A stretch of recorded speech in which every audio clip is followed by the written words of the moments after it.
What of Seneca and modern philosophy? The latter, at least in the universities of the English-speaking world, has for some time been set on a course which he would certainly have condemned. He would not have understood the attention it pays to ordinary language. And some of his letters, for example, letter 48, make it clear that it would have come in for a share of his impatience with philosophers, not excluding Stoics, who in his eyes degraded philosophy by wasting their time on verbal puzzles or logical hair-splitting. But more than this, he would have denounced the opinion to which most philosophers, tacitly or otherwise, have come round in the last half-century, that it is no part of the business of philosophy to turn people into better persons, as tantamount to desertion or lèse majesté. His tremendous faith in philosophy as a mistress was grounded on a belief that her end was the practical one of curing souls, of bringing peace and order to the feverish minds of men pursuing the wrong aims in life. What we say should be of use, not just entertaining. Even speculation on the nature or meaning of the universe was of secondary importance, something which the philosopher might or might not, as he chose, take up in leisure moments. A philosopher's word should, as a Quaker might put it, speak to our condition. Fielding's observation that few people in the position of being overloaded with prosperity or adversity could be too wise or too foolish not to gain from reading Seneca might have gratified him not merely as an indication that his writings were proving of use to later generations, but also as showing that a philosopher could still be regarded as someone to be turned to for advice or consolation. To Seneca, as letter 90 and other letters plainly show, the philosopher and the wise man were the same person. Whether or not his letters may still be turned to for their pointers to the contented life, they cannot be read without noticing how far in advance of their time are many of his ideas. On the shows in the arena, for example, or the treatment of slaves. His implicit belief in the equality and brotherhood of man, despite all barriers of race or class or rank, was one resurrected from the days of the early Stoics, which led directly to great improvements in the legal position of slaves, besides explaining the then remarkable attitude towards slaves expressed in letter 47. The belief was also the germ of the notion of natural law, the law which was thought to transcend national boundaries and form a basis for the validity of international law. These elements of Stoicism made their not so small or indirect contribution to the French and American revolutions. Seneca and literature, his letters and other writings.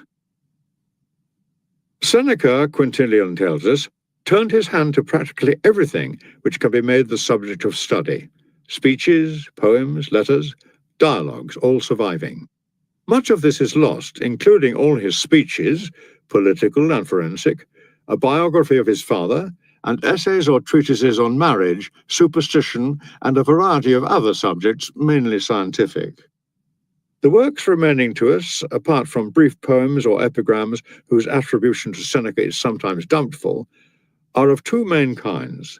There are first the philosophical letters and essays, including treatises with such titles as The Happy Life, The Shortness of Life, Providence, Anger, Clemency, Problems in Natural Science, and literary consolationes to persons in bereavement. And secondly, there are the tragedies, probably never staged, and intended only for reading or recitation among a relatively small circle. The 124 letters to Lucilius comprise something entirely new in literature, for in these, which were his most conspicuous and immediate literary success, Seneca, if anyone, is the founder of the essay. As Francis Bacon put it to Prince Henry in the dedication of his own essays, the word is late, but the thing is ancient, for Seneca's epistles to Lucilius, if one mark them well, are but essays, that is, dispersed meditations, though conveyed in the form of epistles. The Epistulae Morales are essays in disguise. It has been said that they were real letters edited for publication. It seems most likely that they were intended from the first for publication, possibly preceded by an interval of private circulation. No replies have come down to us. The atmosphere varies from that of lively, not to say colloquial, conversation to that of the serious treatise. It is occasionally raised to higher levels, but generally remains informal. The teaching is generously eclectic. The first 30 letters each contain some quotation from or reference to writings of the main rival philosophical school, the Epicureans. The introduction of imaginary queries or objections, often scathing in tone, from the correspondent or another interjector, and the frequent and urgent exhortation of the listener to self-improvement suggest the atmosphere of the diatribe, while confidences about the writer's own character and the not uncommon choice of consolation or friendship as a theme serve to keep up the air of the letter. Personal happenings or surroundings are regularly made the occasion of, or the preliminary to, serious reflections in the abstract. There are also biting condemnations of ways of life around the writer, particularly among the bored and pleasure-seeking Roman aristocracy. Room is found, too, for culture, in an assimilable form, in balanced discussions of time-honored philosophical or ethical problems, or in the development of thoughts on, for example, poetry, or physical phenomena, or style. His style. Style, with Seneca, is of considerable importance. Notwithstanding his own condemnation of people who give less attention to what they have to say than how they will say it, he is a signal example of a writer to whom form mattered as much as content. In writers like him, in what has commonly been called the Silver Age of Latin literature, constant striving after terseness and originality of expression gave rise to an arresting and not easily digested style. There were reasons for the development of this pointed style. With the passing of the Republic and succession of a series of suspicious emperors, there had been a diminution both in the range of subject matter, which was safe, and in the practical value of a training in rhetoric for a career in public life. The leisured Roman, now increasingly over-leisured, turned his training to literary rather than political ends, and the means to the prime new end of stylistic brilliance were those of rhetoric. All this was encouraged by the fashion of giving public readings of one's work, in which success almost came to be measured by the ability of each and every sentence to win applause. Carried over, too, from the schools of rhetoric was a liking for sometimes daringly poetic words, especially from Virgil, and artificial forms of expression more typical of verse than prose. Going with the overriding aim of pithiness or epigrammatic brevity, contrasting so greatly with the style of Cicero a century before, was an indulgence in colloquialisms. Seneca's use of popular turns of phrase and everyday expressions, a practice rare in Roman authors not writing for the comic stage or on technical subjects, and deliberate cultivation of the easy conversational manner, are somehow reconciled with elements of style even in the letters, which to us seem highly wrought and polished.